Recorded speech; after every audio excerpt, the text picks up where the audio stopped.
ओम श्री परमात्मने नमः। या कुंदेन्दु तुषारहार धवला या शुभ्रवस्त्रावृता या वीणा वरदंड मंडित करा या श्वेत पद्मासना या ब्रह्माच्युत शंकर प्रवृत्तिभिर्देवै सदा वंदिता सा मां पातु सरस्वतीं भगवतीं निशेषजाड्यापहा। गुरुर्ब्रह्मा गुरु विष्णु गुरुदेवो महेश्वर गुरु साक्षात् परब्रह्म तस्मै श्री गुरवे नमः। नारायणं नमस्कृत्य नरं चैव नरोत्तमं देवीं सरस्वतीं व्यासं ततो जयमुदीरये। आदरणीय सज्जन, जुन हाम्रो भागवत धामको आयोजनामा हुँदै रहेको यस सत्संगमा हामीले श्रृङ्खलाबद्ध रूपमा महाभारतको वाचन गर्दै आइरहेका हौं। यसभन्दा अघिल्लो दिनहरूमा हामीले लगभग 12, 13 कति 14 भाग जति गर्यौं क्या र त्यसमा 233 अध्यायको आदि पर्वलाई संक्षिप्त रूपमा यथामति त्यसलाई अभिव्यक्ति गर्यौं भनौं। र अब महाभारतको दोस्रो पर्व हामी सभा पर्वतर्फ अगाडि बढ्दै रहेका छौं।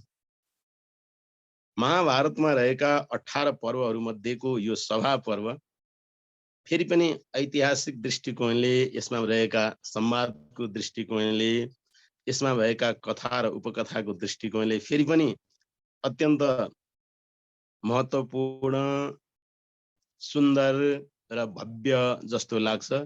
यद्यपि आदि पर्वको तुलनामा महाभारतको यो सभा पर्व निकै संक्षिप्त देखिन्छ रहेछ।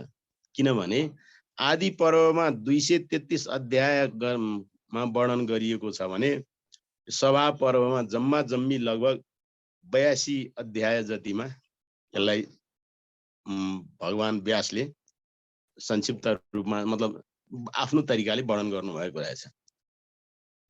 सभा पर्व महाभारतको एउटा फेरि महाभारतमा रहेका सम्पूर्ण रत्नहरू मध्येको एउटा रत्न। किन भन्दाखेरिमा यहाँ जुन सभा भन्छौं, वास्तवमा यो सभा भवनकै कुरा रहेछ। त यसको पृष्ठभूमिमा के रह्यो भन्दाखेरिमा आदि पर्वको अन्तिममा गएर अग्निदेवको अजीर्णता, अग्निदेवको जुन पेटमा रहेको समस्या, अग्निदेवले पनि भगवान कृष्ण र अर्जुनसँग प्रार्थना के गर्नुभयो त भन्दाखेरिमा मैले 12 वर्षसम्म जुन श्वेतकीर्ति नाम गरेका राजाले अविच्छिन्न रूपमा 12 वर्षसम्म जुन यज्ञ गर्नुभएको थियो, त्यो यज्ञमा हात्तीको सुँड जत्रो धारोमा गाईको घिउलाई हवन गरिएको थियो रे। श्वेतकीर्ति नाम गरेका राजाको त्यो जुन यज्ञ गर्नुभएको थियो, उहाँले 12 वर्षसम्म त्यो यज्ञ चाहिँ नि अब प्रमुख आचार्यत्व स्वयं दुर्वासा, अगस्त्य जस्ता ऋषिहरूले गर्नुभयो आचार्यत्व। त्यसमा विभिन्न अरू ऋषिहरू त हुँदै हुनुहुन्थ्यो। त उहाँहरूले को आयोजनामा भइरहेको त्यो यज्ञमा निरन्तर रूपमा हात्तीको सुँड जत्रो त्यो धारोमा चाहिँ नि 12 वर्षसम्म चाहिँ त्यो यज्ञ गर्दाखेरिमा अग्निदेवले यति धेरै घिउ खानुभयो, यति धेरै घिउ खानुभयो कि उहाँको त्यो जठराग्नि पाचन शक्ति क्षीण भयो। त्यसपछि त्यसलाई अब कसरी त्यसको चाहिँ नि उपचार गर्ने त भन्दाखेरिमा अग्निदेव आफैले विचार गर्नुभयो कि खाण्डव वनलाई चाहिँ नि यदि मैले जलाउन सकेँ भने त्यहाँ रहेका सम्पूर्ण औषधिहरू र त्यहाँ रहेका दिव्य चिजहरूले मेरो सबै पेटलाई समन गर्नेछ भनेर अग्निदेवले स्वयं जलाउन खोज्नुभयो। तर त्यहाँ तक्षक नाग आफू पनि त्यो खाण्डव वनमा बसेको कारणले गर्दाखेरिमा इन्द्रको र तक्षक नागको मित्रता भएको रहेछ। अनि आफ्नो मित्रको बचाउको लागि देवेन्द्र भगवान इन्द्रले चाहिँ जब जब अग्निदेवले खाण्डव वन जलाउन खोज्नुहुन्छ त्यही बेलामा चाहिँ नि वर्षा गराइदिनु हुँदो रहेछ र अग्निदेवको त्यो जुन इच्छा थियो त्यो कहिले पनि पुरा गरिदिनु भएन, गर्न सक्नु भएन। त्यो भएपछि भगवान कृष्ण र अर्जुनलाई सहायता लिएर खाण्डव वन जलाउनु भयो। अनि त्यो खाण्डव वन जलिसकेपछि अग्निदेवको चाहिँ त्यो जुन जुन जठराग्निमा जुन भइरहेको पीडा थियो त्यो सबै शान्त भयो। त्यसपछि अग्निदेव खुसी हुनु भएर भगवान कृष्ण र अर्जुनलाई यस्तो वरदान दिनुभयो कि उहाँहरूको चाहना त केही पनि थिएन। भगवान कृष्णले पनि कस्तो वरदान माग्नुभयो त अग्निदेवले, तपाईँ यदि खुसी हुनुहुन्छ भने मैले र मेरो चाहिँ अर्जुन प्रतिको प्रेम र प्रीति कहिल्यै पनि नघटोस् भनेर भगवान कृष्णले यस्तो प्रकारको चाहिँ नि वरदान माग्नु भएको छ महाभारतमा। र यस्तै प्रकारले अग्निदेव खुसी हुनुभयो भन्ने किसिमको कुरा हामीहरूले आदि पर्वको अन्त्यमा गर्यौं। र त्यही बेलामा त्यो खाण्डव वनमा मयासुर नाम गरेको जुन दानव पनि बस्थे। अब अग्निदेवले पनि जलाउन खोज्ने, भगवान कृष्णले पनि मयासुरलाई मार्न खोज्ने। त अब अग्निदेव र भगवान कृष्णको शरणमा नगइकन मयासुर स्वयं चाहिँ नि सिधै अर्जुनको चाहिँ पाउमा पर्न गए र चाहिँ नि मलाई बचाउनुहोस् भन्दाखेरिमा अर्जुनले चाहिँ नि अभयदान दिनु कि मा भैसी भनेर उहाँले अर्जुनले जब भन्न थाल्नु भएको छ। त त्यो भएपछि भगवान कृष्ण पनि अब के भयो त भन्दाखेरिमा उहाँले उठाइरहनु भएको जुन चक्र थियो त्यो चक्र पनि अब के भयो त भने मतलब उहाँ हात तल झार्नु भगवान कृष्णले पनि। अर्जुन पनि के अग्निदेव पनि अब त्यहाँनिर मयासुरलाई जलाउन र मयासुरलाई हत्या गर्नमा त्यहाँनिर नतमस्तक हुनुभयो। यसबाट के बुझिन्छ भनेदेखि भगवान कृष्णका परम भक्त अर्जुनले जुन चाहना गर्नुभएको थियो त्यो अर्जुनले चाहिँ त्यहाँनिर अभयदान दिइसकेपछि भगवान कृष्ण आफैले पनि त्यहाँ केही गर्न सक्नु हुँदो रहेछ भन्ने किसिमको कुरा त्यहाँ भयो। यसबाट मयासुर अत्यन्त खुसी भएर अर्जुनलाई चाहिँ नि हे धनञ्जय हजुर के चाहनुहुन्छ, म हजुरको लागि के गरौँ, हजुरले मलाई यसरी चाहिँ बचाउनु भयो, म केही गर्न चाहन्छु भनेर चाहिँ मयासुरले अर्जुनसँग भने। अब अर्जुनले के भन्नु त, मैले तिमीलाई कृते प्रति च कर्तव्यम एष धर्मो सनातन, वास्तवमा कसैले केही आफू प्रति उपकार गर्छ भने त्यो उपकार प्रति केही गर्नुपर्छ, यो सनातन धर्म हो। यहाँनिर कृते प्रति च कर्तव्यम एष धर्मो सनातन।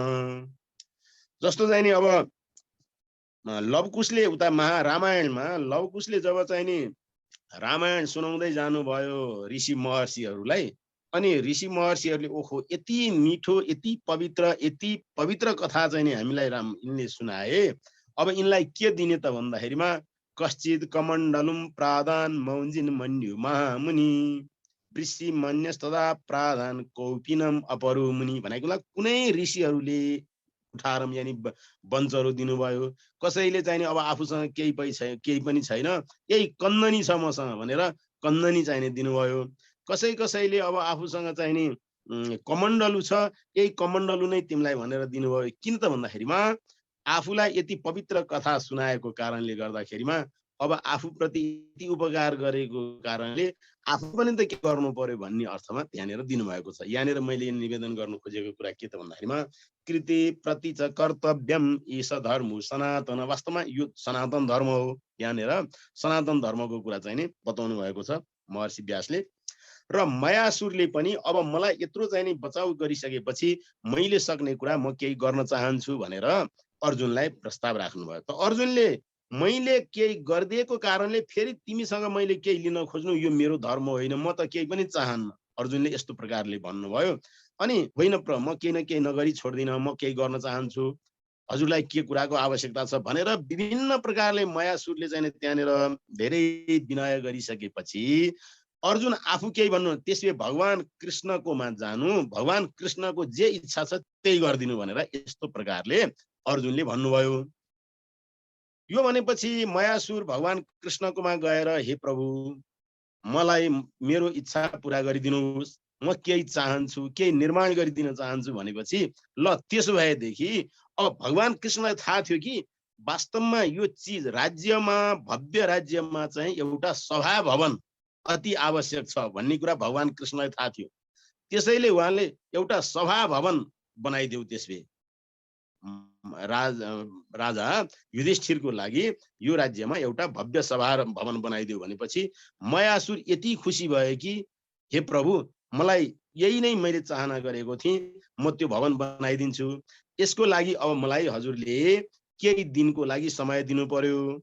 म पहिला वृषपर्वा जुन दानव थिए, वृषपर्वाले चाहिँ जुन यज्ञ गरेको थिए त्यो यज्ञ गरेको ठाउँमा जान्छु, किनभने त्यहाँ सम्पूर्ण जुन सभा भवनको लागि चाहिने चिज र दिव्य चिजहरू त्यहाँ केही छन्, ती चिज म लिएर आउन चाहन्छु। यसको लागि मलाई केही समय दिनुहोस् भनेर मयासुरले त्यहाँ त्यति कुरा भनेपछि भगवान कृष्णले त्यो तिम्रो कुरा हो, ठिक छ, बनाइदिने काम गर, अरू कुरा तिम्रो भनेपछि मयासुर कैलाश पर्वतको उत्तरपट्टि मैनाक पर्वत, त्यो मैनाक पर्वतको नजिकै बिन्दुसर नजिकै चाहिँ नि जुन वृषपर्वाले यज्ञ गरेको जुन ठाउँ थियो त्यहाँ गए। त्यहाँ गएर उनले केही दिव्य चिजहरू लिएर आए। मयासुरले दिव्य चिजहरू आफूले चाहिँ नि उनका अनुचर, परिचर, सहयोगी को थिए ती सबैलाई लिएर त्यहाँबाट दिव्य चिजहरू लिएर आए। सर्वप्रथम उनले दिव्य चिजहरू लिएर आएर पहिलोचोटि नै चाहिँ के भन्दाखेरिमा गदा जुन छ त्यो भीमसेनको गदा, यो गदा यस्तो प्रकारको छ, यसमा सुनका तारहरू जडित छन्, यसमा हजारौं अरू गदाहरूले चाहिँ गर्न नसक्ने पराक्रम र बल यो गदामा छ। हे धनञ्जय, तपाईको गाण्डीव धनुमा जस्तो किसिमको सामर्थ्य छ यो गदामा पनि यस्तै छ, त्यसैले म यो गदा भीमसेनलाई अर्पण गर्न चाहन्छु भनेर मयासुरले चाहिँ त्यहाँनिर गदा चाहिँ नि भीमसेनलाई अर्पण गरेको कुरा पनि महाभारतमा उल्लेख गरिएको छ। र यसरी अब मयासुरले त्यो गदा लिएर आए, गदा चाहिँ नि उसलाई भीमसेनलाई अर्पण गरे। त्यसै गरिकन भनिएको छ के त भन्दाखेरिमा भगवान कृष्णको लागि मैले यो चक्र यहाँ लिएर आएको छु भनेर भगवान कृष्णको लागि एउटा आफ्नो तरिकाको एउटा चक्र पनि चाहिँ नि मयासुरले त्यहाँनिर दिए। अनि उहाँबाट बिन्दुसर जुन वृषप्रभाको यज्ञमा रहेका दिव्य चिजहरूबाट लिएर आएर उनले भव्य सभा भवन बनाए। जुन सभा भवन के भन्दा जहाँ आगो लागेको जस्तो देखिन्थ्यो त्यहाँ पानी हुन्थ्यो, जहाँ पानीको पोखरी जस्तो छ त्यहाँ चाहिँ नि आगो हुन्थ्यो, जहाँ पर्खाल लागेको जस्तो लाग्छ त्यहाँनिर खाली हुन्थ्यो भने जहाँ खाली छ हामी जान सक्छौँ भन्ने लाग्छ त्यहाँनिर पर्खाल हुन्थ्यो। यस्तो प्रकारको भव्य सभा भवनको चाहिँ नि उनले निर्माण गरेर जम्मा जम्मी 14 दिन लगाएर, 14 दिनको समय छ, 14 दिन लगाएर उनले 10,000 हातको चौडाई, 10,000 हातको लम्बाइ भएको त्यस्तो प्रकारको सभा भवन बनाए। त्यहाँ पृथ्वीमा रहेका सम्पूर्ण सुन्दर चिजहरू जे छन् ती सम्पूर्ण कुराहरू लिएर आएर त्यो बनाए मयासुरले। र 10,000 हात लम्बाइ र 10,000 हात चौडाइको जुन सभा भवन बनाइएको छ यो हामीहरूको हातभन्दा, त्यतिखेर हामीहरू अहिले लगभग 3 हात 4 हात अग्ला हुन्छौँ भने महाभारत कालका ती व्यक्तिहरू भगवान कृष्ण, अर्जुन लगायतका जुन शरीरको कद थियो लगभग 8 हातको, उहाँहरूको हातको 8 हातको शरीर हुन्थ्यो लम्बाइ, र 8 हातको लम्बाइ हुन्थ्यो भने हात पनि त्यस्तै प्रकारको लामो हुन्थ्यो। भनेपछि अहिले हामीहरूले 1 हात जुन चाहिने परिमाण जान्छौँ त्योभन्दा बढीको चाहिने हुन्थ्यो। भनेपछि 10,000 हात लम्बाइ र चौडाइ भएको त्यस्तो प्रकारको भव्य सभा भवन बनाएपछि र भवन बनाएर मयासुरले युधिष्ठिरलाई हस्तान्तरण गरे। साथसाथै त्यो हस्तान्तरण गर्दाखेरिमा त्यहाँ मिठा मिठा भोजनहरू र स्वस्ति वाचन, त्यहाँनिर चाहिँ जुन स्वस्ति वाचन जुन भनेको छ र अब पुण्यवाचन स्वस्ति वाचन गरेर त्यो दरबार मतलब त्यो सभा भवनमा राजा युधिष्ठिर छिर्नुभयो र सबै चाहिँ नि पाण्डवहरू त्यहाँ बस्नुभयो भन्ने किसिमको कुरा महाभारतमा उल्लेख गरिएको छ। त्यसपछि असाध्यै रमाइलोसँग पाण्डवहरू त्यो सभा भवनमा बस्निरहनु भएको थियो। एक दिनको कुरा हो भन्नुहुन्छ भगवान व्यास, एक दिनको कुरा हो कि इन्द्र के देवर्षि नारद चाहिँ युधिष्ठिरलाई भेट्नको लागि त्यहाँ आउनुभयो। वास्तवमा देवर्षि नारद कस्तो हुनुहुन्छ भन्दा चतुर्वेद पारङ्गत, चारै वेद उहाँलाई कण्ठ थियो। त्यस्तै गरिकन वेदका 6वटा अङ्गहरू शिक्षा, कल्प, ज्योतिष, निरुक्त, छन्द हैन, यी सम्पूर्ण कुराहरू, व्याकरण, यी सम्पूर्ण कुराको शास्त्रको उहाँलाई ज्ञान थियो। पृथ्वीमा कति तीर्थ छन् ती जम्मै कुरा उहाँलाई ज्ञान थियो। अनि जहाँ जहाँ जसलाई जुन बेला जे अप्ठ्यारो पर्छ त्यो अप्ठ्यारोलाई समाधान गर्ने व्यक्तित्व पनि नारद नै हुनुहुन्थ्यो। किनभने कुनै बेलामा भगवान व्यास खिन्न मनमा हुनुहुन्थ्यो भने नारदजीको उपस्थिति, नारदजी त्यहाँ पुगिदिने बित्तिकै भगवान व्यासको चाहिँ त्यो खिन्न मन र जुन चिन्ताग्रस्त जुन मनस्थिति थियो त्यो पुलकित भएर एकदमै खुसी हुनुभयो र उहाँले चाहिँ नि जन्माद्यस्य यतो नयादितरत चार्थे सविज्ञ स्वराट भनेर मङ्गलाचरण गरेर श्रीमद् भागवतको सुरुवात गर्नुभयो। त्यसै गरिकन कुनै बेला भरद्वाज आश्रम नजिकै महर्षि वाल्मीकि चाहिँ जो चाहिँ चिन्ताग्रस्त भएर रहनु भएको थियो, चिन्ताग्रस्त भएर चाहिँ नि मलाई यहाँ यो संसारमा को होला त्यस्तो दिव्य व्यक्तित्व जसको बारेमा मैले लेखौँ ताकि युग युगसम्म चाहिँ नि त्यसको ख्याति रहोस् भनेर नारदजी जुन चिन्तित अवस्थामा हुनुहुन्थ्यो, के वाल्मीकिजी जब चिन्तित अवस्थामा हुनुहुन्थ्यो, नारदजी त्यहाँ पुगेर चाहिँ भनिदिनु भयो कि इक्ष्वाकु वंश प्रभु रामो नाम जनै श्रुत भनेर त्यहाँबाट उहाँले सम्पूर्ण कुरा लेख्नको लागि प्रेरणा दिनुभयो। स्वयं नारदजी आफैले नारद भक्ति सूत्र भनेर जुन ग्रन्थ लेख्नुभयो त्यो ग्रन्थ अद्यावधि सबैको लागि आजसम्म पनि हामीलाई प्रेरणाको स्रोत नै रहेको छ। त्यसै गरी कस्तो अप्ठ्यारो परिरहेको बेलामा जयन्तलाई त्यस्तो अप्ठ्यारो परेर चाहिँ अब आफ्नै पिताले पनि उनलाई आश्रय दिएनन्। ब्रह्माजी कहाँ जाँदाखेरिमा हे बदमास अरू सबै काम गरेको भए तँलाई म मतलब अरू सबै बदमासी म सहन सक्थेँ, तर भगवान राम र सीतामाथि तैँले जुन दुर्व्यवहार गरिस् त्यसको लागि तँलाई यहाँ ठाउँ छैन, त यहाँबाट गइहाल भनिदिनु भयो भगवान ब्रह्माजीले पनि। महादेव कहाँ पुग्दाखेरिमा महादेवले पनि के त भनेदेखि किन के पर्यो म समाधान गरिदिन्छु भनेर नाम भगवानले भन्नु त भएको थियो, तर तेरो अपराध के भन्दाखेरिमा मैले भगवान भगवती सीताको चाहिँ नि चरणमा चाहिँ नि ठुङ दिने काम गरेर थोरै रगत निस्कियो भन्ने बित्तिकै हे बदमास तँलाई यहाँ ठाउँ छैन ल तँलाई म भनेर भगवान शङ्करले त्यतिखेर चाहिँ के त भन्दा त्रिशूल देखाइदिनु भएको थियो। त यस्तो प्रकारले सबैतिर अप्ठ्यारो परिरहेको अवस्थामा चाहिँ नि अब त्यो जयन्त अत्यन्त दुखित भइरहेको थियो। त्यो बेलामा जयन्तलाई बचाइदिने काम पनि कसले गर्नुभयो त भन्दाखेरिमा नारदले नै गर्नुभयो। त्यसकारण नारदजी त्यहाँ पुग्ने बित्तिकै राजा युधिष्ठिरले चाहिँ नि अब पूजा अर्चना गर्नुभयो। इदम पाद्यम इदम अर्घ्यम इदम मूलम फलम च न भनेर सम्पूर्ण रीतिले नारदजीको पूजा गर्नुभयो। त्यसपछि धेरै बेरसम्म सत्सङ्गको सवालमा नारदजीले युधिष्ठिरलाई प्रश्नको रूपमा हे राजन तपाईको दरबारमा कतै मान्छेहरू आएका मान्छेहरू कतै खाली हात त गएका छैनन्, कतै तपाईको राज्यमा गाईले कतै असहाय भएको अवस्था त भोग्नु परेको छैन। प्रश्नको रूपमा उहाँले धेरै धेरै प्रश्न सोधेर युधिष्ठिरलाई चाहिँ धर्म, नीति, दर्शन, राजनीति हरेक कुरामा चाहिँ नि उहाँले चाहिँ शिक्षा दिनुभयो। सबै प्रश्नको रूपमा कतै चक्षुर दद्यात् मनो दद्यात् वाचम दद्यात् सुवासितम उत्थाय चासनम दद्यात् ईश धर्म सनातन भनेर हेर कोही अतिथि आउँदाखेरिमा यस्तो हुनुपर्छ भनेर विभिन्न प्रकारले चाहिँ त्यहाँनिर नारदले पूर्ण रूपमा एउटा एक अध्यायमा आफ्ना प्रश्नको रूपमा धेरै प्रवचन गरेर युधिष्ठिरलाई धेरै ज्ञानहरू दिनुभयो। त्यसपछि युधिष्ठिर अत्यन्त खुसी हुनुभयो र हे देवर्षि तपाईको आगमनले मैले धेरै कुरा पाएँ, अब मबाट केही कमी भइरहेको भए क्षमा पाऊँ, अब हजुरको यो आदेशपछि अब मबाट यी चाहिँ भइरहेका कमी कमजोरी दोहोरिने छैनन् र हजुरको उपदेश अनुसार सबै म गर्नेछु भनेर वचन पनि दिनुभयो।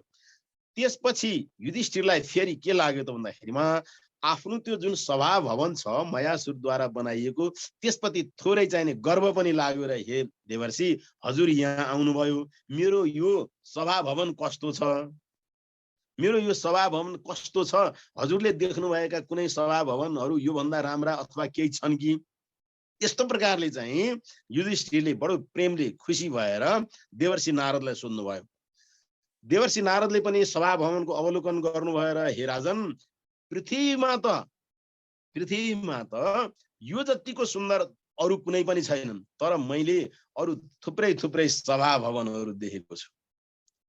त सभा पर्व भनेर यहाँनिर त्यो भन्नुको मतलब के त भने सभा पर्वको सुरुमै नारदजीबाट युधिष्ठिरलाई यो दिव्य सभाहरूको चाहिँ नि वर्णन गर्नुभएको रहेछ के। त्यहाँनिर सबैभन्दा पहिला उहाँले इन्द्रको सभा भवन, हे राजन इन्द्रको सभा भवन मैले देखेको छु, त्यहाँ इन्द्र वरिपरि इन्द्र बस्नुहुन्छ, इन्द्रको वरिपरि चतुरङ्गी मात्र सम्पूर्ण सेनाहरू साथसाथै देवताहरू उर्वशीहरू सबजना बसिरहेका हुनेछन्। त्यहाँ यस्तो प्रकारका बिरुवाहरू लताहरू आदि इत्यादि र त्यो यस्तो प्रकारको छ भनेर पुरापुर एक अध्यायमा देवेन्द्र यानि इन्द्रको चाहिँ सभा भवनको बारेमा व्याख्या गर्नुभयो। त्यसपछि वरुण लोकमा वरुणको सभा भवन मैले देखेको छु भनेर वरुणको सभा भवनको बारेमा, वरुणको सभा भवनमा नागहरू यक्षहरू चाहिँ नि सबै दैत्यहरू यसरी वरिपरि बसिरहेका हुनेछन्, समुद्र नदी आदि इत्यादिलाई यो ठाउँ रहनेछ भनेर हजुरको चाहिँ के भने वरुणको सभा भवनको बारेमा बताइदिनु भयो। त्यसपछि फेरि कुबेरको सभा भवन, कुबेर यसरी बसिरहेका हुनेछन् कि स्वयं महाकाल पनि त्यहाँ चाहिँ नि आफ्नो अनुचर सहित कुबेरको सभा भवनमा चारैतिरबाट रमाएर बस्नुहुनेछ। कुबेरको सभा भवनको बारेमा व्याख्या गर्नुभयो धेरै बेर लगाएर एक अध्याय। त्यसपछि गएर स्वयं ब्रह्माजीको सभा भवन, सत्यलोकमा जो ब्रह्माजी बस्नुहुन्छ, हे राजन मैले ब्रह्माजीको सभा भवन देखेको छु। त्यो सभा भवनमा ब्रह्माजी स्वयं बस्नुहुन्छ र वरिपरि सम्पूर्ण ऋषिहरू देवर्षि ब्रह्मर्षि अरू सब ज्ञानी विद्वानहरू सब वरिपरि बस्नुहुनेछ र शास्त्रका बारेमा चर्चा गर्नुहुनेछ। यसरी मैले धेरै सभा भवन देखेको छु र मैले यसरी सभा भवन देख्दाखेरि हेर्दै जाँदाखेरिमा इन्द्रको सभा भवनमा चाहिँ मैले सत्य राजा हरिश्चन्द्रलाई सँगसँगै इन्द्र सँगसँगै बसेको र एउटा गजबसँग चाहिँ त्यहाँको चाहिँ सौन्दर्य मैले देखेँ। यस्तो प्रकारले बताउनु भयो। त्यो सुन्ने बित्तिकै राजा युधिष्ठिरको मनलाई एउटा कौतूहल जिज्ञासा लाग्यो कि हे देवर्षि हजुरले हाम्रा वंशज हाम्रा पुर्खा सत्य हरिश्चन्द्रको बारेमा बताउनु भयो। हरिश्चन्द्र चाहिँ त्यहाँ त्यस्तो किसिमको वैभवका साथ इन्द्रसँग कसरी किन बस्नु भएको रहेछ, यो मलाई आज्ञा होस् न त भन्दाखेरिमा हे राजन हरिश्चन्द्रले आफ्ना सम्पूर्ण कुरा सत्यलाई कहिल्यै नछोडेर यस्तो प्रकारले धेरै धेरै चाहिँ नि उहाँले राजस्वीय यज्ञहरू गर्नुभएको रहेछ। त्यो यज्ञ गरेको कारणले गर्दाखेरिमा हरिश्चन्द्र यसरी फुर्ती साथले चाहिँ नि इन्द्र सँगसँगै चाहिँ नि नारिएर बस्नुभएको मैले देखेँ र उहाँको वैभव उहाँको सम्पन्नता र उहाँको भव्यताको बारेमा म तपाईँलाई कहाँ बताइरहन सक्छु र भनेर जब भन्नुभयो। त्यसपछि हे देवर्षि मेरो पिता जुन महाराज पाण्डुको अवस्था के छ भनेर चाहिँ उहाँले सोद्धाखेरिमा पाण्डु पनि त्यहाँ आफ्नो पराक्रम आफ्नो पुरुषार्थ आफ्नो पौरुषले त उहाँ आफ्नो ठाउँमा त हुनुहुन्छ, तर थोरै थोरै चाहिँ उहाँ अलिकति चिन्तित र मलिन अनुहारको मैले देखेँ र उहाँले नै बताउनु भएको छ कि हे राजन म यस उद्देश्यको लागि पनि यहाँ आइरहेको छु कि मैले हरिश्चन्द्रले यत्रो राजस्वीय यज्ञ गरेको कारणले गर्दा यस्तो चाहिँ नि भव्य चाहिँ नि आसन पाएर आज यो शान यो वैभवता र यो भव्यतामा रहनु भएको छ। मैले चाहिँ नि गर्दा पनि गरेन, मेरो छोराहरू चाहिँ नि यत्रा पराक्रमी छन्, जो चाहिँ नि धर्मराज, जो वायुपुत्र भीमसेन, अर्जुन, नकुल, सहदेव जस्ता यस्ता पराक्रमी छोराहरू छन्, तर पनि खोइ त्यस्तो किसिमको त सोचेकै छैनन्। त्यसकारण उनीहरूलाई तपाईले यो सन्देश दिनुहोस् भनेर चाहिँ नि महाराज पाण्डुबाट यो कुरा आएको छ। त्यसैले मैले चाहिँ नि महाराज पाण्डुले चाहिँ नि जो चिन्ता र अलिकति दुखी मन भएको कुरा जुन व्यक्त गर्नुभएको थियो त्यो मैले तपाईलाई बताएँ। राजन अब तपाईले पनि एउटा राजस्वीय यज्ञ गरेर आफ्ना त्यो पिताहरूको चाहिँ नि इच्छाहरू पिता पुर्खाको इच्छाहरू पुरा गरिदिनु पर्छ भनेर नारदजीले यो संकेत गर्नुभएको कुरा मैले यहाँसम्म निवेदन गरेँ। त त्यसपछि राजा युधिष्ठिरलाई चाहिँ अब के लाग्यो त भन्दा आहा यति बेलासम्म त मेरो मनमा यो लागेकै थिएन त। देवर्षिको आगमनले चाहिँ नि के भयो भने अब ममा पनि सुविचार, त्यसैले जस्ताको सत्संग गर्यो जोसँग भेटघाट गर्यो त्यस्तै प्रकारको हुने रहेछ भन्ने किसिमको कुरा यहाँनिर अब देवर्षि नारदको सत्संग भयो, देवर्षि नारदसँग भेटघाट भयो, त्यसकारणले अब राजा युधिष्ठिरको मन विचारमा पनि यस्तै प्रकारको भव्यता र दिव्यता छायो। त्यसपछि उहाँले अब यसको विचारमा सोच गर्न थाल्नुभयो र भगवान कृष्णको लागि अब उहाँले चाहिँ नि समाचार पठाउनु भयो र भगवान कृष्णलाई बोलाउनु भयो। साथसाथै अब यसको बारेमा परामर्श लिनुभयो र भगवान कृष्णसँग युधिष्ठिरले भन्नुभयो कि मैले सर्वप्रथम त उहाँले भगवान कृष्णलाई बोलाउनु भन्दा पहिला अरू आफ्ना सबैसँग चाहिँ नि कुराकानी त राख्नु भएको थियो। सबैले चाहिँ नि युधिष्ठिरलाई ओहो गर्नुपर्छ गर्नुपर्छ, ए राजन तपाईमा नगरी कसले गर्ने, तपाईसँग यत्रो पराक्रम छ, यस्तो शक्ति छ, वैभव छ, सम्पन्नता छ, यज्ञ गर्नुपर्छ भनेर त भने। तर फेरि पनि एउटा भगवान कृष्णसँग सल्लाह नलिकन गर्न सकिँदैन र गर्नु हुँदैन भनेर उहाँले चाहिँ भगवान कृष्णलाई आमन्त्रण गर्नुभयो। भगवान कृष्ण आएपछि, भगवान कृष्ण आउनु भएपछि युधिष्ठिरले अब भगवान कृष्णलाई यी कुराहरू, यो प्रस्ताव राख्नुभयो। त्यो भएपछि भगवान कृष्णले सबै कुरा विचार गरेर चाहिँ भन्नुभयो कि हे राजन, राजसूय यज्ञ गर्नको लागि जुन किसिमको एउटा पृष्ठभूमि र पूर्वाधार चाहिन्छ त्यो पूर्वाधार हामीसँग भइरहेको छैन। यहाँ अहिले एउटा चाहिँ के भने, मैले सर्वप्रथम मैले बाल्यकालमा नै एउटा कंस जुन थिए, ती कंसले चाहिँ जति चाहिँ जनताहरूलाई त्रास देखाइरहेका थिए र जति चाहिँ उनले अन्याय अत्याचार गरिरहेका थिए तिनलाई त मैले परास्त गरिसकेको थिएँ गरी। तर अब अहिले त्यसै गरी मगध देशका राजा जरासन्ध जुन छन्, ती जरासन्धको प्रतापले गर्दाखेरिमा अहिले धेरै व्यक्तित्वहरू चाहिँ नि उनको अधीनता र उनको नियम अनुसार नै शासन गर्छन्। अरूको त के कुरा हे राजन, मेरो स्वयं ससुरा भीष्मकजी जो हुनुहुन्छ, भीष्मकसम्म पनि मेरो कुरा मान्नुहुन्न। जरासन्धको अधीन र जरासन्धलाई चाहिँ मतलब मान्नुहुन्छ र जरासन्धकै चाहिँ नि नियम अनुसार चाहिँ शासन सञ्चालन गर्नुहुन्छ। धेरै भन्दा धेरै राजाहरू सबैजना जरासन्धकै नीति नियम अनुसार शासन चलाइरहेका छन्। अनि यति मात्रै होइन, 86 जना राजाहरू जो जरासन्धको नीति र नियमलाई उल्लङ्घन गरेर उसलाई नमान्ने हुने बित्तिकै उनले ती 86 जना राजाहरूलाई कैद गरेका छन्। अब 14 जनालाई पुर्याइसकेपछि जब 100 जना हुनेछन् तिनीहरूको बलि दिने, यानी तिनीहरूलाई वध गर्ने उनको प्रतिज्ञा छ। त्यसैले हामीले जरासन्धलाई परास्त नगरिकन र जरासन्धको जुन चाहिँ त्यो सर्वसत्तावादलाई निरुत्साहित नगरुन्जेलसम्म राजसूय यज्ञ गर्नुको कुनै औचित्य छैन भनेर यस्तो प्रकारले भगवान कृष्णले प्रस्ताव राख्नुभयो राजा युधिष्ठिरसँग। अनि युधिष्ठिरले पनि ओहो त्यति धेरै पराक्रमी छन् भनेदेखि त म अब त्यो गर्न सक्दिन, किनभने अब त्यो गर्दाखेरिमा फेरि अब एउटा भनिन्छ नि लहरो तान्दाखेरिमा पहरो गर्जिने भने जस्तै अब मैले राजसूय यज्ञ गर्न खोज्दाखेरिमा अब जरासन्धसँग फेरि वैरभाव हुने, अनि फेरि वैरभाव हुँदाखेरिमा धेरै अरूको हत्या हिंसा हुने, त्यसले गर्दाखेरिमा यो नगरौँ भन्ने किसिमले फेरि युधिष्ठिरको मनमा चाहिँ नि थोरै चाहिँ नि त्यो जुन विचार थियो त्यो विचारबाट अलिकति पछि हट्न खोज्नुभयो। त अब त्यति बेलामा अर्जुन, भीमसेन, भगवान कृष्ण सबैजना त्यहाँ सँगै हुनुहुन्थ्यो। अब अर्जुनले कुराहरू राख्नुभयो, भीमसेनले कुराहरू राख्नुभयो कि बुद्धिको रूपमा भगवान हुनुहुन्छ, बलको रूपमा हामी छौँ। अब त्यस्तो बल र बुद्धि सबै कुरा हुँदा हुँदै पनि फेरि किन पछि हट्ने भन्ने किसिमको कुराहरू राख्नुभयो भीमसेनले। अर्जुनले फेरि के कुरा राख्नुभयो त भन्दाखेरिमा हामी यो बेलामा अर्जुनमा त्यतिखेर चाहिँ त्यो बुद्धि आइरहेको थियो जुन कि भगवान कृष्णले पछि भीष्म पर्वमा गएर गीता दर्शनमा गीता व्यक्त गर्दाखेरिमा जुन चाहिँ मर्ने र मार्नेको कुरा जुन भगवान कृष्णले गर्नुहुन्छ त त्यो कुरा संकेत रूपमा चाहिँ अर्जुनले यतिखेर के आफैले चाहिँ के भन्नुहुन्छ भन्दाखेरिमा हामीले नमारेकै कारणले गर्दा यी कहिल्यै नमर्ने होइनन्,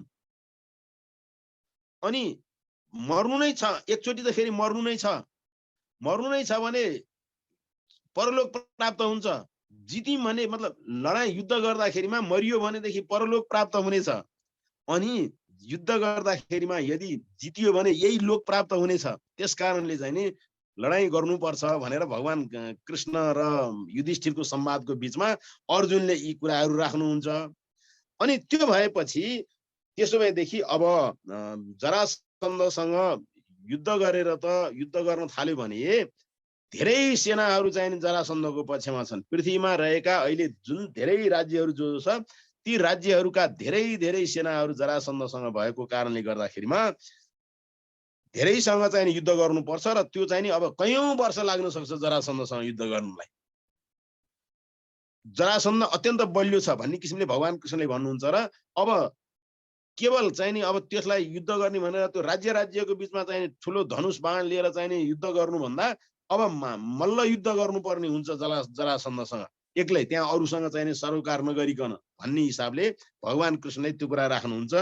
त्यो भएपछि युधिष्ठिरलाई के जिज्ञासा लाग्छ भने होइन जरासन्ध भनेको को हो, त्यस्तो बलवीर त्यस्तो बलवान किन के भयो भनेर चाहिँ नि भगवान कृष्णले सँग युधिष्ठिरले त्यो जिज्ञासा राख्दै गर्दाखेरिमा भगवान कृष्णले त्यो जरासन्धको इतिहास थोरै चाहिँ नि अब जरासन्धको जन्मको बारेमा बताउनुहुन्छ कि राजन, मगध देशका राजा बृहद्रथ, जो बृहद्रथ राजा थिए, ती राजा अत्यन्त पराक्रमी, बलवान, बुद्धिमान, धर्मज्ञ, अत्यन्त चाहिँ नीतिवान राजा थिए बृहद्रथ। त बृहद्रथ आफू त्यति हुँदाहुँदै पनि निकै कालसम्म पनि उनको सन्तान नभएको कारणले गर्दाखेरिमा उनी जङ्गलमा गएर ऋषिको आश्रममा पुगे। त ऋषि कहाँ पुगेर उनले चाहिँ नि आफ्नो सन्तान नभएको कुरा जब व्यक्त गरे, त्यसपछि ऋषिले पनि राजा बृहद्रथ अत्यन्त धर्मात्मा छन्, कथम कदाचित केही कारणले गर्दा यिनको ढिलो हुन पुगेको हो, केही छैन भनेर एउटा फल दिए ती ऋषिले बृहद्रथलाई। बृहद्रथले पनि त्यो फल लिएर आएर के गरे भने आफ्ना दुईटी पत्नीहरू थिए, ती दुईटी पत्नीहरूलाई आधा आधा गरेर त्यो फल दिए बृहद्रथले। अनि ती दुवैजना पत्नीहरू जो बृहद्रथ राजाका दुईटी पत्नीहरू गर्भवती त भए, त दुईटैबाट चाहिँ नि बच्चा जन्मने सन्दर्भमा के त भन्दाखेरिमा ठ्याक्कै आधा आधा रूपमा बच्चा जन्मियो। यो के भूत प्रेत के भयो भनेर ती दुवैजना असाध्यै चिन्तित भएर जन्मिएको केही समयमै अब लगेर उनीहरूले त एक ठाउँमा लगेर फालिदिए।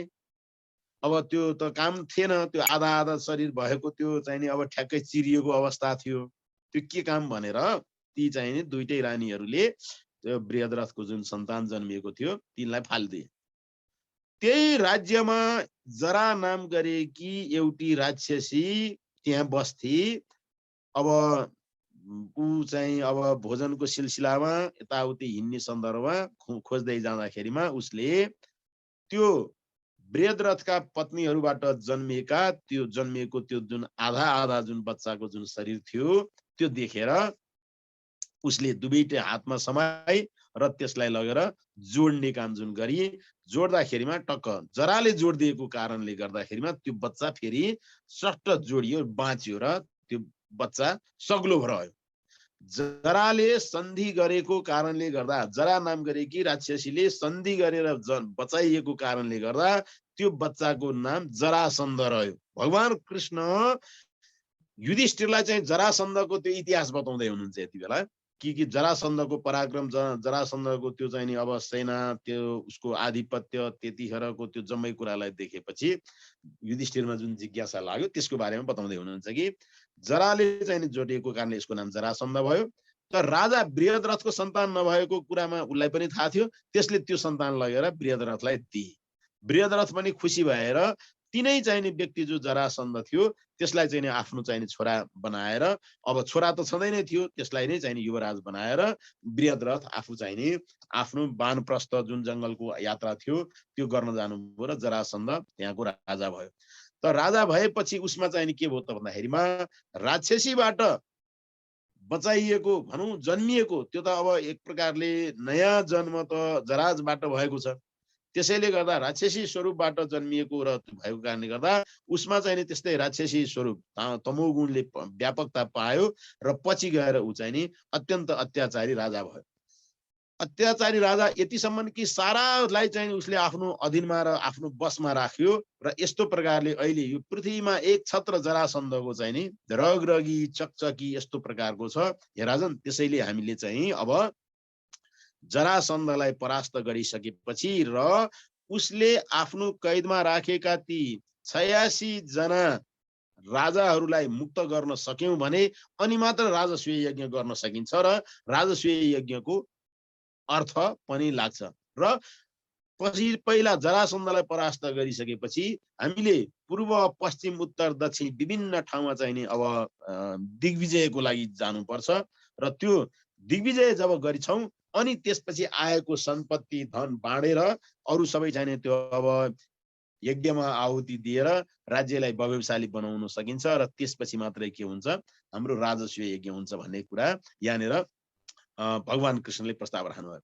राजस्वीय यज्ञको बारेमा हजुरलाई मैले आफूले एकजना हाम्रा भारतीय सन्तले गरेको प्रवचनको सन्दर्भमा थोरै कुरा बताउँछु कि राजस्वीय यज्ञको सवालमा के पनि भएको रहेछ भनेदेखि 2058 त हाम्रो दरबार हत्याकाण्ड भयो। दरबार हत्याकाण्ड हुँदाखेरिमा सारा वीरेन्द्रको वंशनाश भयो। तर राजा वीरेन्द्रलाई चाहिँ कति भनेदेखि हजुरको 51-52 सालतिर एउटा मनमा आएको रहेछ।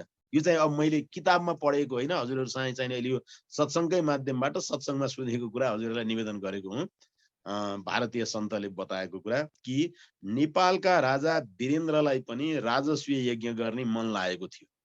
त्यसैले उनले चाहिँ राजस्वीय यज्ञ गर्नको लागि नेपालमा त पण्डितहरू त्यति नभएको रहेछन् भन्ने बुझियो र भारतमा पनि राजस्वीय यज्ञ गराउनको लागि विधि विधान जान्ने चाहिँ त्यत्रो भारतमा पनि लगभग 14 जना भन्दा 14-15 जना मात्रै त्यसको चाहिँ सबै विधि विधान जान्ने चाहिँ सन्तहरू र पण्डितहरू छन् भन्ने किसिमको कुरा भारतीय सन्तले उहाँले चाहिँ त्यो प्रवचनमा बताउनु भएको थियो। र अनि राजा वीरेन्द्रलाई राजस्वीय यज्ञ गर्ने मन लाग्यो र उहाँ चाहिँ नि अब ती सन्तहरूसँग गएर उहाँले चाहिँ त्यो प्रस्ताव राख्नु भएको रहेछ।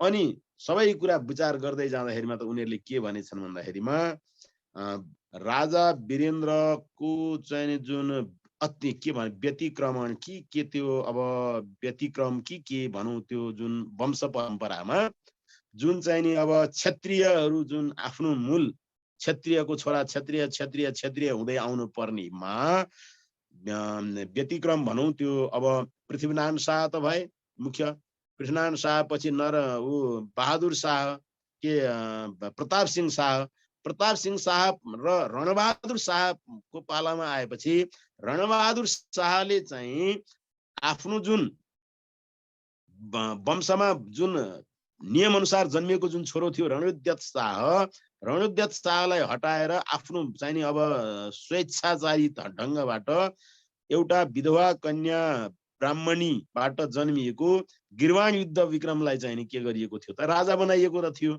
इतिहासमा हामीहरूले यो कुरा पढ्छन्। यो कुरा ती सन्तहरूले चाहिँ बुझेका रहेछन् र राजन तिम्रो वंशमा चाहिँ नि यो भएको कारणले गर्दा तिमी राजस्वीय यज्ञ गर्नको लागि योग्य छैनौ।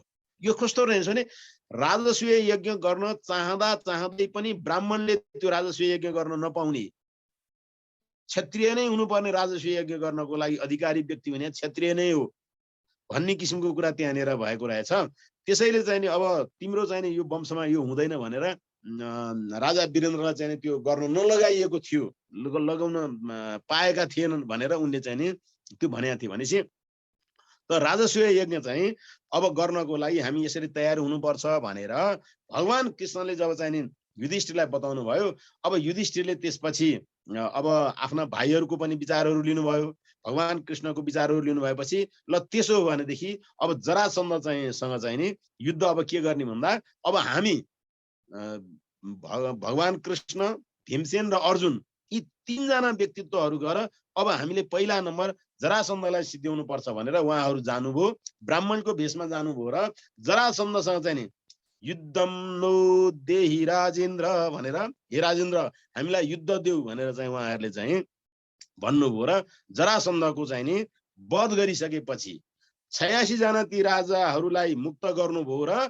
अब राजस्वीय यज्ञ गर्नको लागि आफ्ना भाइहरूलाई दिग्विजय गर्नको लागि उहाँले चाहिँ पठाउनु भयो भन्ने किसिमको कुरा हामीले महाभारतको सभा पर्वको पूर्वार्ध खण्डतिर भनौँ यहाँनिर यो कुरा भन्छौँ। र अब त्यसपछि ती 86 जना राजाहरू जब चाहिँ नि मुक्त हुनुभयो त्यसपछि उहाँहरूले चाहिँ नि कृष्णाय वासुदेवाय हरये परमात्मने प्रणत क्लेशनाशाय गोविन्दाय नमो नमः भनेर ती 86 जना राजाहरूले प्रार्थना गरेर मुक्त भएको कुरासम्म आजको महाभारत श्रृङ्खलामा मैले हजुरहरूसँग निवेदन गरेँ। यति बेरसम्म महाभारत श्रृङ्खलालाई हजुरहरूले सुनिदिनु भयो, यसप्रति आभार प्रकट गर्दै ओम पूर्णमद पूर्णमिदं पूर्णात् पूर्णमुदच्यते पूर्णस्य पूर्णमादाय पूर्णमेवावशिष्यते। ओम शान्ति शान्ति शान्ति। हस्, धन्यवाद नरोत्तम गुरु। महाभारत फेरि पनि महाभारतै हो, भन्न पनि महाभारत भन्ने जस्तो लाग्थ्यो, तर हजुरले चाहिँ एकदम सरलसँग बताइरहनु भएको छ। सुन्नलाई र बुझ्नलाई चाहिँ फेरि महाभारत हामीलाई भइरहेछ। जे होस्, यो महाभारतलाई पनि सहजसँग बताइदिनु भएको छ, हामीले श्रवण गर्न पाएको छौँ। हजुरलाई धेरै धेरै धन्यवाद। अब यहाँ यो विषय प्रसङ्गमा अरू विद्वानहरूलाई, विदुषीहरूलाई केही कुरा चाहिँ आफ्नो जिज्ञासा राख्नु मन छ भनेदेखि हजुरहरूले अनम्युट गरेर राख्नु होला। यो जरासन्धको प्रसङ्गमा चाहिँ मैले धेरै सानोमा पढेको महाभारत, त्यतिखेर पनि यो प्रसङ्ग आउँदाखेरि चाहिँ मलाई अचम्म लाग्थ्यो कि आज नरोत्तम गुरुले यति राम्रोसँग सुनाइदिनु। मैले त्यो सानो बेलामा पढेको महाभारतको अहिले सम्झना आयो मलाई। त्यो आधा आधा विभक्त शरीर जोडेर कसरी चाहिँ मान्छे भयो होला जस्तो लाग्थ्यो कि म स्कुल पढ्दा। अब त्यो जाडो महिनाको लामो बिदामा चाहिँ पढ्न पाइन्थ्यो महाभारत रामायण। आज फेरि नरोत्तम गुरुले यो प्रसङ्ग ल्याउँदा चाहिँ त्यही याद आयो मलाई। मैले त्यतिखेर पनि अचम्म लाग्थ्यो, आज राम्रोसँग बुझाइदिनु भयो गुरुले। नारायण नारायण नारायण। हस्, धन्यवाद। आनन्द आएको छ। अब हजुरबाट चाहिँ यसो बाणी श्रवण गर्न पाए राम्रै हुन्थ्यो। श्रवण गरौँला, केही छैन। ल म एउटा सानो कथा भन्छु है त। अघि पाण्डु माथि स्वर्गमा अलि मलिन अनुहार लिएर बस्या रहेछन्। यो स्वर्गमा उज्यालो अनुहार लिएर कसरी बस्न सकिन्छ होला भन्ने एउटा सानो प्रसङ्ग। किन मलिन लिएर बस्ने, उज्यालै अनुहार लिएर बसौँ न, होइन? हामीले पनि सक्छौँ जस्तो लाग्छ क्या मलाई। एक दिन एउटा सेठ चाहिँ आफ्नो गाडी चढेर गाडी चलाएर चाहिँ नि हिँडिरहेको रहेछ मस्तसँग। त्यो गाडीमा त अब त्यो अडियो हुन्छ, अहिले त भिडियो पनि हुन्छ। त्यो अडियोमा सुन्दै रहेछ कि एउटा सन्त महात्माको प्रवचन। सन्त महात्माले के भन्दैछन् भनेदेखि पैसा कमाउनु पर्छ, यो गर्नुपर्छ, त्यो गर्नुपर्छ, तर त्यसको सही सदुपयोग गर्नुपर्छ। मरेर लाने केही पनि होइन, आखिर सबै छोडेर जाने हो। त्यसले गर्दाखेरि कमाउँदा पनि विचार गर्नुपर्छ, जतिसुकै भए पनि छोडेर जाने हो, तर त्यसको सही सदुपयोग हुनुपर्छ भनेर भनेछन्। सेठलाई लागेछ यो पैसा कमाउन कति गाह्रो हुन्छ, धन सम्पत्ति कमाउन कति गाह्रो हुन्छ, साधु सन्तले के थाहा, त्यसै त फकिर होइन। त्यो आफू त फकिर छ, अर्कालाई त पैसा कमाउनु हुँदैन, के अरे सही सदुपयोग गर्नुपर्छ, के गर्नुपर्छ, मरेर लानु केही पनि छैन भनेर भन्छन् भन्ने जस्तो लागेछ। तै पनि साधु सन्तले भनिहालेको छ। सुन्दा त त्यही कुरा सुन्दा त दिमागमा छस घोज्छ नि, त्यसको दिमागमा घोज्न थालेछ। अनि त्यसपछि आफ्नो कार्यालयमा गएछ। उस्तो अब धेरै ठुलो उद्योगपति, धनी उद्योगपति। अनि आफ्नो उद्योगमा भएका सबै मान्छेहरूलाई बोलाएर चाहिँ, पहिला अफिसरहरूलाई बोलाएर चाहिँ नि भनेछ, ल अब मलाई तिमीहरू सबैजनाले बताइदेऊ, तिमीहरू मध्ये कसैले बताइदेऊ कि यो सम्पत्ति स्वर्गमा कसरी लाने। हैन, म स्वर्गमा सम्पत्ति लान चाहन्छु, कसरी लाने ल बताइदेऊ। सबैले के भन्ठाने साउ चाहिँ आजबाट कुस्केछ, आजबाट यसको दिमाग सर्ट भएछ भन्ने भएछ। फेरि अरू कामदारहरूलाई पनि बोलायो, सबलाई बोलाउँदाखेरि अब साउको दिमाग सर्ट भयो, अब यसको उद्योगमा बसेर काम गर्ने कि नगर्ने भन्ने अब तर्क चल्यो। फेरि पनि अब काम त गर्नु परिहाल्यो। त्यतिकैमा एउटा स्ट्रेन्जर भन्छ कि, स्ट्रेन्जर भनेको चाहिँ नौलो मान्छे होइन। त्यतिकैमा एउटा स्ट्रेन्जर आएछ र उसले भनेछ अब त्यो कुरा चाहिँ के भने उसले आफ्नो कामदारहरूलाई भएपछि कामदारहरूले आफ्नो घरमा गए, आफ्नो टोलमा भन्दा भन्दै के भने त्यो व्यापक भएछ। कस्तो व्यापक भने अब यो मान्छेलाई यदि कसैले स्वर्गमा पैसा लिएर जान सकिन्छ, सम्पत्ति लिएर जान सकिन्छ भनेर भन्यो भने उसले बडो ठुलो इनाम दिन्छ भन्ने त्यो मेसेज चाहिँ धेरै ठाउँमा फैलिएछ। अब त्यो आफै धेरै धनी व्यक्ति थियो, उसको इनाम त अब उसको सानो के अरे इनाम पनि त्यो सर्वसाधारणको लागि त धेरै ठुलो हुन्थ्यो। त्यसले गर्दाखेरि अब सबैजना त्यसमा लाग्ने नै भए। अनि त्यतिकैमा एउटा स्ट्रेन्जर भनेर भन्छ। स्ट्रेन्जर भनेको चाहिँ अब नचिनेको मान्छे, नौलो मान्छे, त्यस्तो मान्छे चाहिँ आएछ। आएर चाहिँ भनेछ मैले यस्तो यस्तो कुरा सुने, स्वर्गमा चाहिँ तपाईँ सम्पत्ति लान चाहनुहुन्छ अरे, धन लान चाहनुहुन्छ अरे, यो कुरा हो भन्दाखेरि हो त मसँग छ तरिका, तपाईँले स्वर्गमा कसरी लान सक्नुहुन्छ म बताउँछु भनेछ। बडा अचम्म भयो। यो आजसम्म दुनियाँ कसैले यत्रो मान्छेलाई भने कसैले गरिरहेको छैन, कहाँबाट आयो मान्छे अनि उसले भनेछ तपाईँ संसार डुल्नु भएको छ? डुलेको छु। कहाँ डुल्नु भएको छ? अमेरिका, बेलायत आदि इत्यादि। अमेरिका जानु भएको छ? गएको छु। सबभन्दा पहिला के गर्नुपर्छ? अमेरिका जानुभन्दा पहिला के गर्नुपर्छ? टिकट काट्नुपर्छ। त्यसपछि उड्ने जाने। अनि अमेरिकामा चाहिँ के गर्नुपर्छ त? अनि अमेरिकामा खर्च कसरी गर्नुहुन्छ? डलर साट्छु। तपाईसँग जुन करेन्सी यहाँ छ त्यो करेन्सीले त काम गर्दैन अमेरिकामा। करेन्सी तपाईँले अमेरिकामा जानको लागि डलरमा कन्भर्ट गर्नु पर्यो। बेलायत जाँदा स्टर्लिन पाउन्डमा कन्भर्ट गर्छु। युरोप जाँदा युरोमा कन्भर्ट गर्छु। अब हामी नेपाली छौँ, धेरै जसो नेपाली साथीहरू चाहिँ अब खाडीतिर जानुभएको छ। खाडीतिर जाँदाखेरि हामीले फेरि खाडीकै के भन्छ रियल सियल के हो होइन, दिराम यस्तै चिजमा हामी चाहिँ कन्भर्ट गर्छौँ। भनेपछि करेन्सी के गर्छौँ त? हामीले करेन्सी साट्छौँ। यसको अर्थ के हो भने एक देशबाट अर्को देशमा जाँदाखेरि त्यही देशको करेन्सी लिएर जानुपर्छ। सही हो? सही हो। यसमा त बिल्कुल असहमत हुने कुरै भएन। त्यस्तै स्वर्गमा जाँदा पनि स्वर्गमा करेन्सी साट्नुपर्छ। स्वर्गको करेन्सी होइन लान त सक्छ नि। तपाईँले अमेरिका लिएर जान सक्नुहुन्छ, तपाईँकोसँग आफूसँग भएको सम्पत्ति के गर्नुपर्छ? त्यही देशको करेन्सी साटेर लिएर जानुपर्छ। त स्वर्गमा जाँदा पनि तपाईँको आफूसँग भएको सम्पत्तिलाई स्वर्गको करेन्सीमा साट्नुपर्छ। अब त्यो स्वर्गको करेन्सी भनेको के हो त? स्वर्गको करेन्सी भनेको पुण्य हो। यदि तपाईँले आफूसँग भएको सम्पत्तिलाई पुण्यमा बदल्न सक्नुहुन्छ भने तपाईँले लिएर जान सक्नुहुन्छ। बाफ्रे, बहुत सही कुरा। भोलिदेखि उसले के गर्नु थाल्यो? दान, मठ बनाउने कि मन्दिर बनाउने कि गरिबलाई बाँड्ने कि खुवाउने हो कि उसले दान गर्न थाल्यो। दान गर्दा गर्दा गर्दा गर्दा यति धेरै पुण्य कमायो। यो स्वर्गमा जाँदाखेरि पाण्डुले सानो अनुहार लिएर बसेको थियो, उसले त मजाको अनुहार लिएर स्वर्गमा बस्न पाउने भयो। त यसको अर्थ के हो भने हामीले पनि यहाँ जे जति गरिरहेको छौँ नि, हामीले त्यो करेन्सी चेन्ज गर्नु पर्यो आजैदेखि के होइन। स्वर्गमा कहाँ? अब हामी के भन्छौँ? मरेपछि स्वर्गमा लाने केही भएन भन्छौँ। होइन, स्वर्गमा लाने हो। के लाने हो भने स्वर्गको करेन्सी लाने हो। त्यो स्वर्गको करेन्सी भनेको तपाईँले आफूले गर्ने कर्मबाट पुण्यको प्राप्ति गर्ने हो, पुण्य कमाउने हो।